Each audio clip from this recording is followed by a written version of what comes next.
Hey there guys, so you found a house on realestate.com, you've walked around the streets and found another house that you like, you've driven past one in your local neighborhood and you're keen to buy it, and you find out that it's going to auction and there's no way around it, you have to go to auction. My name is Aaron and I'm from Diagnostics and Finance and I'm a broker. My name is Judy Hogarth and I'm from KLH Conveyancing. And we're going to talk about some steps to strategically get you prepared to go to an auction and have a successful outcome so that you can have your kids in the backyard playing in this great house that you found. You can see yourself cooking, sitting and relaxing. It could be by the fire in winter, or as we're going into summer, right when we're recording this video, getting out and having a nice drink on the deck, a fresco, or whatever you've found. So the first step, let's look at the strategy. What would we need to do first, Judy? Well, ideally, you would want 2 weeks before the auction. So we need time. You need time. So if you found a property that's going to auction at the end of the month and it's the beginning of the month, that's perfect. At that time, you would want to be contacting your broker or bank representative and your conveyancer. And we need to put a strategy in place. So that's around what is your deposit level, first home, second home, a big deposit or a small deposit. We need to put your deposit together in a conjunction with your income and liabilities. So those big items can need to be sorted out straight away. And in that first step of strategy, we can get those items and we can get you in touch with conveyancing, banking and broking from there. So we get the strategy, and if we don't need the bank's backing, sometimes people don't need the bank. That's perfect. That would be okay. I would still need at least 2 weeks before the auction if you don't need banks. Even if actually you do need banks, two weeks is an ideal time. If you go back to where we talk about cooling off periods or exchanging without a cooling off period, it's roughly that 10-day period that you would need before an exchange. Auctions are exactly the same. So we could do everything you would need to have done within 10 days. And when you need the bank's backing for a pre-approval, which is another step, to know what your limit is to when you go to the auction and start bidding, it's the same timeline. So a pre-approval with a bank is the same process that you would do to get a formal approval, except one step. And that one step is we don't know what the house is going to be. We don't have the contract and we don't have a purchase price on it, because the purchase price is what the strategy is of the real estate agent to look at how they can get the real market value for their client. So we still need the same timing, and typically, or generally speaking, it's usually around that 10 business days that we need to get the pre-approval. Some banks go longer, some banks go shorter, and the biggest problem that we have with pre-approvals is that we don't have a financial loss, so the banks aren't willing to usually go faster. They'll just go at the normal pace. Yes, yeah, that's exactly right. So heading into an auction, Aaron, would you have unconditional loan approval? We can't get unconditional loan approval going into an auction. All we can do is go down the line. Let's not talk pre-approval, let's say conditional approval. Everything is ticked off except for the bank valuation. Right, and because there are steps. There are steps involved in getting loan approval. The first one is a pre-approval. What are those steps? What are those steps? So it's like if you picture a triangle and you've got the bank at the top, you guys here, and the property here. When you go to a pre-approval, it's more assessing your income and liabilities and things and what you look like as a person. But the bank's also helping you buy the property and it's going to go on the title deed. So they have to check the property independently of you, the agent, and everyone else. So the bank wants to be happy with you and happy with the property. Yeah. And in auction, they can only be happy with the property after you win it. Yes. That's a really good point. So contracts, we're talking about giving ourselves 2 weeks. Why is that important? And what are we doing in that time? What are we doing? Okay, other than the finance. Other than finance. So whilst you're working away with your broker or bank representative on getting finance, I'm reading through the contract and making any changes that we require. So there could be special conditions or further questions that we may have in regards to anything the contract brings up. So I ask the vendor's solicitor to ask the vendor about those and making any changes. And then I'm advising or requesting as to whether you would like searches carried out. So you may have pest and building reports done, And the other thing that we would request is the council's records. That process can be about a 14-day process, so it's a good idea to have that time, that if you want to make that inquiry, we can do that with plenty of time to get the results back before the auction. And I think some of this stuff that we're doing will cost a little bit of money, won't it? Yes, yeah. And I suppose if you're buying $1 million house, and I'm just picking $1 million, and you're going to win at auction, and we're going to win without having a formal approval or an unconditional approval in place, these pre-inspections, paying a little bit of money is going to be better than not paying it at all and winning something that looks good for you, but on paper is going may to have a lot fall of apart, risk. or have a highway through it, or that's exactly a whole range of things. Yeah, that's exactly right. So, because the biggest question that we get asked is, I might not win the auction, so I don't want to spend a lot of money leading up to it. But the reality is, if you don't spend that money and you do win at the auction, you could be at risk of a whole lot of unknowns about the property. Each auction you go for, you have to ensure that you take every step along the way. So you go through the pre-approval process and get conditional approval. You have done your pest and buildings, you have done a contract review, because if you do win that property, you need to know everything you would if it was under a cooling off or if it was going to exchange unconditionally. Because at auction, the moment that hammer comes down, you are bound by that contract. There's no, I found this out about it and now I don't want to purchase it. It's a bound contract. And we don't want to be there in the bad place. So what about deposit level? Because we all know prices are pretty high at the moment, and some people might have a 10% deposit of a $1 or a $2 or a $3 million house sitting in their bank account, but sometimes that's not the case. What is the normal process with deposits? So if you have spoken to your broker and they say that you might have to pay a 5% deposit, you would come to us and we need to know that, and then we just let the vendor know that there will be a 5% deposit payable on exchange, and you can do that.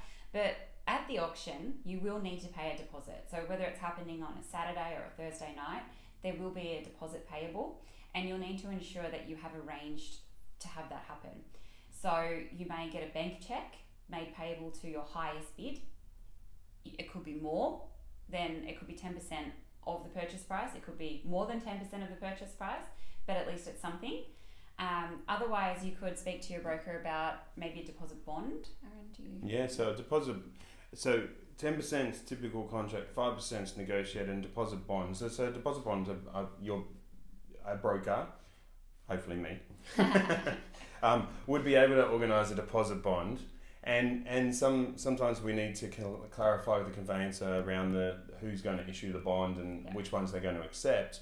But you really do need permission. If we're going to use a deposit bond, the mechanics of a deposit bond takes me 10-15 minutes to get, but we do need to have permission to use a deposit bond. There are cases that if you win and you only got a deposit bond and you can't fulfill the contract, that can be a little bit of an issue too, even though everything's lining up. Yeah. So deposit bonds are like an IOU. It's an insurance certificate that you actually will have the money at the time of settlement. It's not money for the settlement. And in the event you can't settle, the vendor will make a claim on that insurance IOU certificate. Yeah, that's it. So next step. So cooling off.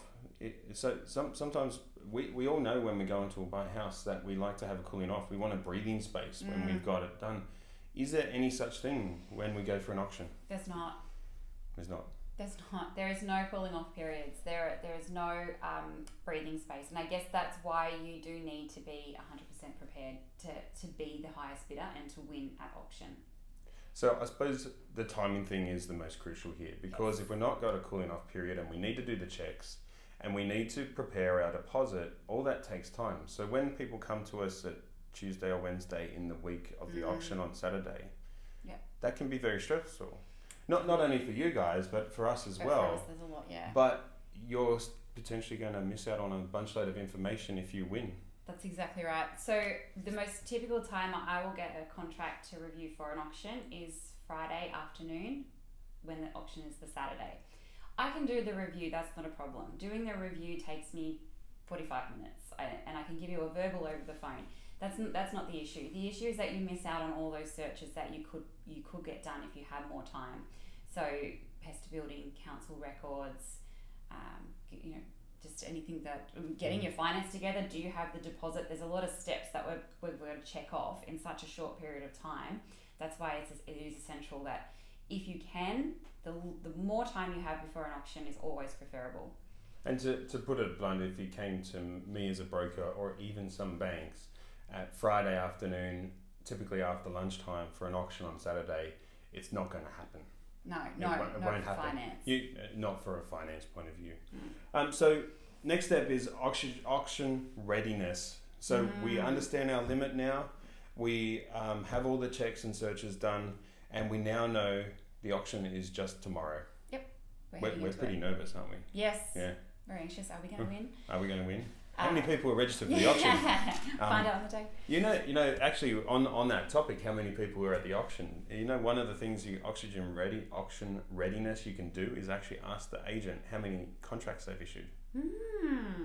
So one of the little things to think about is that when you're getting advice from broker and conveyancer, and a good real estate, even though they work for the vendor, you can actually find out some information to help you be ready. Like if they said, I've issued 20 contracts, you potentially are competing with 20 people. Yeah. You might find that only 10 show up on the day. That's true.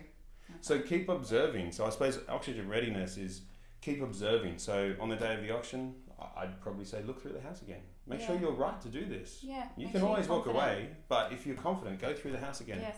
Yeah. Then when you're in the crowd, look at how many people are registering. And keep hold of that limit. Yes. Like I can't advise you to go over the limit. No. I'd rather you go under. Safer. Of your budgetary limit. Yeah. So and emotion. Emotion's a big one. We can get carried away with auctions, can't we? Yeah. Yeah. I've done it on eBay.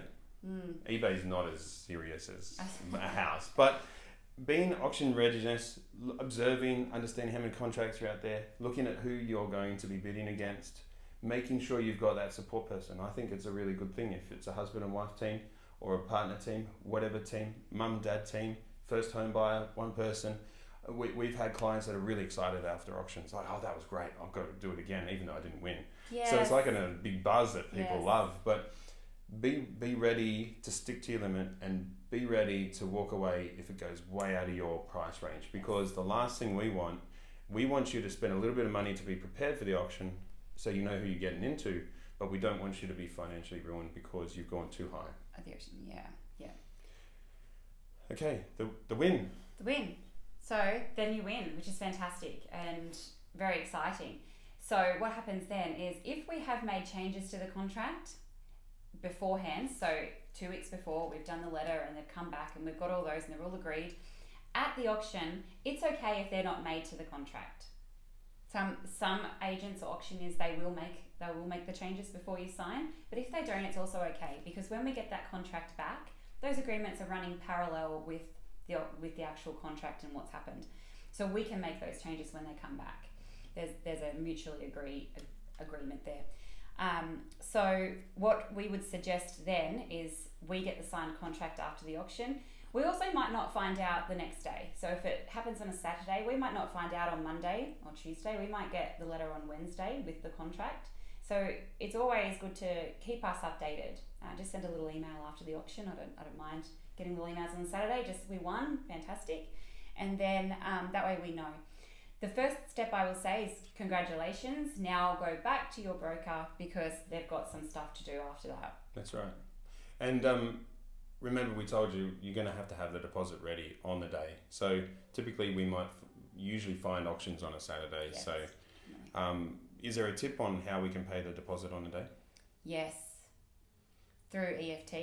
Yeah, we can do EFT. Yeah, I would suggest that you call your bank before to increase your limit to make sure that if you are paying cash, you can transfer the entire amount you need to, or bring the bank check ready for whatever your highest bid was. If it was $1 million, that's your highest bid.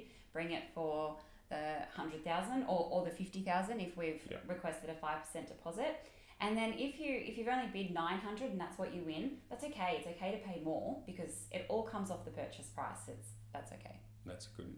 And so we get to the next day, and we come back to the broker. Now, we had the pre-approval in place, and we had everything ticked off except for the bank valuation, because we now know what the purchase price is. We now have the contract with all the terms in it.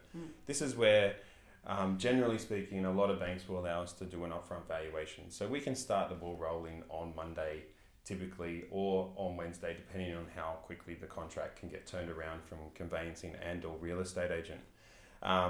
So we go down the line, we order the bank valuation. This is where the bank just does their check, because they're going to go on the title deed and they're helping you purchase the property. So they'll do their check. We talked about the triangle before. Bank has to be happy with you. We've already ticked that off. Now they just have to be happy with the property. That takes about 3 days. And some people ask me about what happens if the bank valuation comes in lower. And it's not necessarily that case. It's something I wouldn't be worried too much about, because what is the market value? The market value is actually who is willing to buy the property at a certain or desired price. So you are the market value. There are some minor exceptions to that rule, but in the main, you are the market value. So the bank is really just doing their checks so that they can be, because they're highly regulated, they can be confident in giving the money to you to be able to buy the house.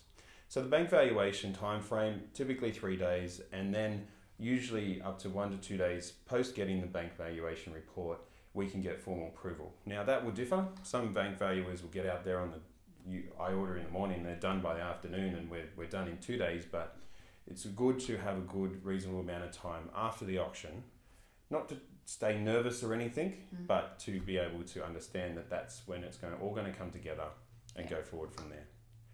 So we get the formal approval and things. What's the next step after that? Then we can just drive through. Settlement. Yeah. Real smooth. We know then what we we're get doing. In the house. Yeah, and then you move in. So why is it important to break down each step of that little spinning wheel to see if we win? Well, it is. It's like that carnival wheel that you come up and you're trying to win a prize, and in this case, it's the house. Yeah. But if you look at the spinning wheel, we need that step here to understand what your strategy is. We need to have your pre-approval. We need to have the time that allows for that strategy and pre-approval and contract, pest building review at the same time. Then it's good to think about how ready you are, what your limit is, what your comfort on buying this property. Asking those, do you have your deposit ready? EFT changes to be able to transfer money on the day. Most modern phones will do that, or computer or laptop, whatever you need. And like even as simple as asking how many contracts are being issued. Just so you know and understand what you're going to be in for. And then when you win it, that's awesome. We like to be winning things. Yes. I don't know who doesn't like winning things, especially when it's your dream property. So it's an ideal position. And the bank valuation, formal approval, and then driving it home to settlement. So starting at the top end, coming around the wheel to get a successful auction exchange. Yeah. So thank you for listening to us today. Hopefully you got some value out of what we're talking about. We would love it if you could put a like, a comment, and share this out. Everyone knows someone going through the nervousness of auction. Some people are really cool about getting an offer off the table, get it out of the auction hands, but there's always someone that someone knows going through an auction. Yeah. And don't be scared, you might get a bargain. Yeah. You don't necessarily have the doom and gloom going over, but you could get a bargain. Right. Awesome. Thanks for having me again, Aaron. We like doing videos. Cool. Enjoy, guys.